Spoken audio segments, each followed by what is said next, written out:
Kalau boleh kita katakan bahwa satu di antara keistimewaan yang diwariskan oleh Nabi dan manusia-manusia suci yang kita yakini sebagai imam-imam kita adalah penekanan yang sangat, anjuran yang sangat agar kita selalu berinteraksi dengan Al-Quran Al-Karim. Mulai interaksi yang paling sederhana, membaca dengan janji Allah setiap huruf akan diberi pahala 10, akan dilipat gandakan pahala-pahala bacaan Al-Quran kita. Interaksi yang lebih di atas itu lagi, kita membaca sambil berusaha memahami terjemahannya melalui terjemahan-terjemahan yang standar yang bisa dipercaya. Kita tingkatkan lagi kemampuan kita dalam berinteraksi dengan Al-Quran dengan memahami tafsirnya. Kita tingkatkan lagi interaksi kita dengan semangat untuk mengamalkannya, untuk mengajarkannya, untuk memperjuangkan semua isi dan ajarannya. Itulah tingkatan-tingkatan bagaimana kita dituntut untuk berinteraksi. Al-Imam Zainal Abidin, imam kita yang sangat kita cintai, mengatakan bahwa ayat demi ayat Al-Quran, ayatul Qur'ani khazain, ayat-ayat Al-Quran, setiap ayat Al-Quran adalah bagaikan gudang-gudang. Gudang, bukan cuman satu surat baru dia mengandung makna yang hebat. Setiap ayat Al-Quran pesannya bagaikan gudang.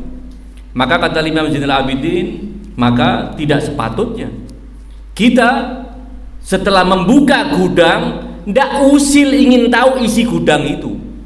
Kita sudah pegang kunci gudang, ada di tangan kita, kita baca ayat-ayatnya, kemudian kita tidak ingin mengetahui isi gudang tersebut. Salah satu dari apa yang diharapkan melalui tafsir itu apa? Tafsir adalah upaya untuk memahami maksud dari kalimat-kalimat ayat Al-Quran, maksud dari ayat-ayat kalimat Al-Quran, maksud dari pesan yang tertera di dalam Al-Quran. Itu adalah upaya melakukan tafsir, untuk itu tujuannya. Dan riwayat-riwayat Ahlul Bait alaihim afdhalus salatu wassalam sangat banyak, bukan cuma ratusan riwayat tetapi ribuan riwayat. Belum lagi doa-doa yang diajarkan oleh para imam suci Ahlul Bait, doa dalam Sahifah Sajadiyah, doa yang dianjurkan untuk kita baca, ajaran Imam Zainal Abidin. Setiap kita menghatamkan Al-Quran, kita dianjurkan membaca doa tersebut. Cukup panjang, tapi kita harus telaten, jangan cari doa yang pendek, karena sepertinya karena kita keburu untuk membuka lembaran pertama Al-Quran dan kemudian akan menghatamkan untuk yang kedua kali dan seterusnya. Itu bukan sesuatu yang buruk, tetapi berhenti untuk membaca doa khatmul Quran yang diajarkan oleh Imam Zainal Abidin yang cukup panjang itu, dan itu diwarisi juga oleh para habaib kita.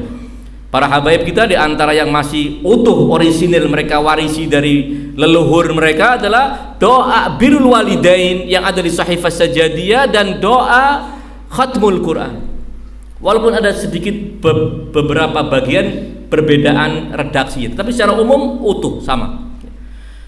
Dalam doa khatmul Quran kita akan memahami betapa para imam suci menjelaskan kepada kita tentang keagungan Al-Quran Al-Karim. Ketika kita merujuk pada Nahjul Balaghah yang merupakan kumpulan dari pidato-pidato Imam Amirul Mukminin, kumpulan dari surat-surat Imam Amirul Mukminin, kumpulan dari mutiara hikmah pendek Al-Imam Amirul Mukminin yang sangat luar biasa, yang dikumpulkan oleh Asy-Syarifur Radhi. Mungkin pernah saya ceritakan kepada antum tentang Syarifur Radhi. Dua anak kecil bersaudara, Syarifur Radhi, Syariful Murtadha, supaya kita tahu kualitas ulama kita seperti apa. Ya. Syekhul Mufid, tokoh besar Syiah di abad ke-4 atau tahun 400 sekian, abad ke-5 berarti, setelah Syekh Saduq. Syekhul Mufid tinggal di Baghdad, di kota Baghdad saat itu. dan dia merupakan tokoh Syiah, tokoh sentral Syiah di zamannya. Pada suatu malam dia bermimpi Zahra salamullah alaiha datang ke rumahnya, mengetuk pintunya, membawa Al Hasan dan Al Husain yang masih kanak-kanak. Bangun dari tidur, dia tidak tahu apa makna mimpi ini, tapi yang pasti ini adalah sebuah anugerah besar ketika dia bisa bermimpi Zahra dalam keadaan yang membahagiakan tersebut. Dia tidak tahu apa takwil mimpi itu. Selesai dia sholat subuh, selesai dia baca wiridnya, masih pagi sekali, tahu-tahu ada orang mengetuk rumah dia.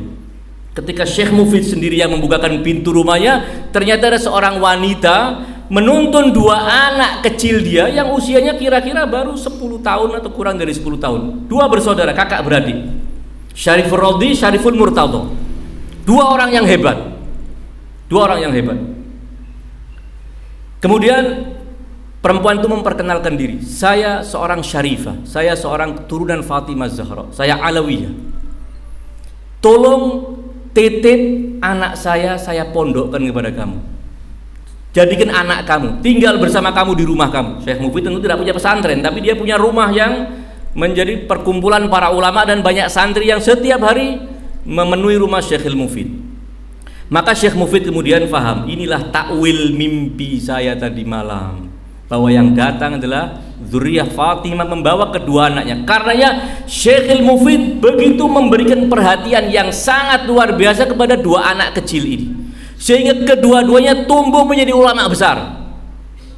Ulama besar dididik oleh Syekhul Mufid sejak sebelum baligh, masih usia kanak-kanak. Dalam cerita, di antara cerita kehidupan dua anak ini yang kemudian ketika menjadi dewasa, ketika datang waktu sholat, Syekhul Murtadha, Syariful Murtadha, kakaknya mengatakan, karena untuk menjadi imam sholat tidak seperti di mazhab lain, ya, asal semangat boleh jadi imam sholat kan gitu, ya. Ada cerita supaya cerita imam sholat ini cerita imam sholat, boleh jadi kejadiannya benar, boleh jadi tidak. Di Arab Saudi, polisi mengejar dua orang yang mau ditahan, lari ke Sohro. Dua polisi mengejar, sampai di tengah Sohro ketangkap, diborgol lah si penjahat ini. Penjahat sudah punya kejahatan yang sangat luar biasa, ditangkap mau dibawa ke jalan, dari tengah Sohro jalan.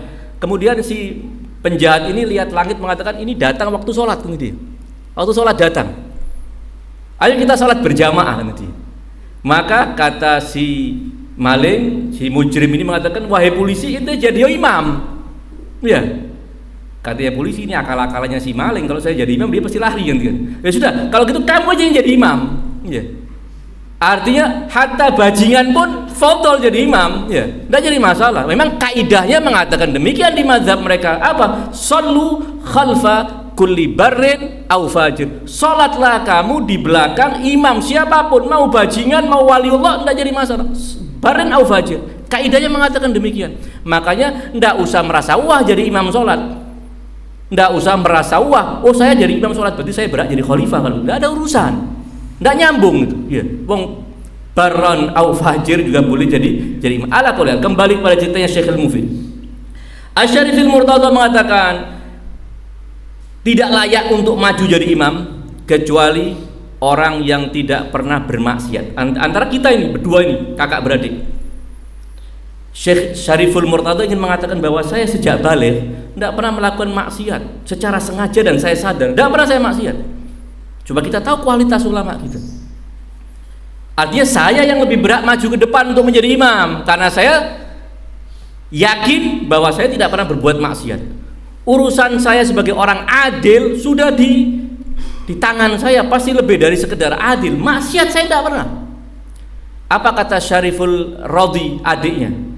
Yang berat menjadi imam bukan cuma orang yang tidak pernah melakukan maksiat, tetapi yang tidak pernah khoyal kepingin maksiat. Artinya saya sejak balik tidak pernah khoyal kepingin maksiat. Ini bukan sombong-sombongan, tidak. Di tengah-tengah ulama kita banyak orang-orang yang sejak balik terbukti tidak pernah melakukan maksiat.